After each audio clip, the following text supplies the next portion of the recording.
এই তুচ্ছ দুনিয়ার পেছনে আমরা আমাদের জীবনটাকে, আমাদের জিন্দেগিটাকে শেষ করে দিচ্ছি।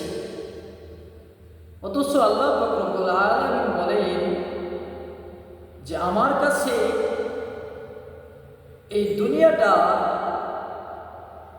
যদি সামান্য মশার ডানার পরিমাণও দাম থাকতো, তাহলে আমি দুনিয়াতে কোনো কাফের মুশরিককে খানা খাইতে দিতাম না।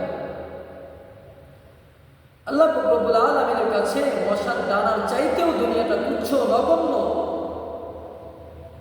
অথচ এই তুচ্ছ দুনিয়ার জন্য আমরা আমাদের জিন্দেগির সময়টাকে ব্যয় করে দিচ্ছি।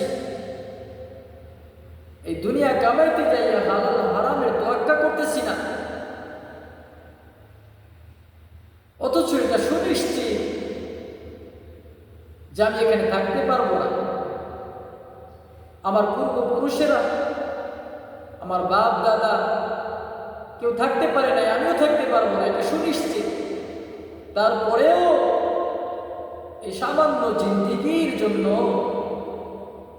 মাত্র 70-60 বছরের জিন্দেগির জন্য আমি আমার জীবনটাকে বিলিয়ে দিয়েছি। অথচ আখিরাত অনন্তকালের জিন্দেগি, যার শুরু আসে শেষ নাই, সেই জিন্দেগির ব্যাপারে আমি উদাসীন হয়ে রয়েছি। তাহলে আমার চেয়ে বোকা কে হইতে পারে, আমার চেয়ে হতভাগা কে হইতে পারে? কারণ রাসূল আকরাম সাল্লাল্লাহু আলাইহি ওয়াসাল্লাম বলেছেন, ওই ব্যক্তিই চালাক যে আখিরাতের প্রস্তুতি গ্রহণ করে। আর আমি তো দুনিয়ার লোভ লালসায় পড়ে, দুনিয়ার মায়ায় পড়ে, দুনিয়ার ধোকায় পড়ে আমি আখিরাতকে ভুলে রয়েছি। তাহলে আমার চেয়ে হতভাগা, আমার চেয়ে বোকা, আমার চেয়ে আহমক আর কে হইতে পারে?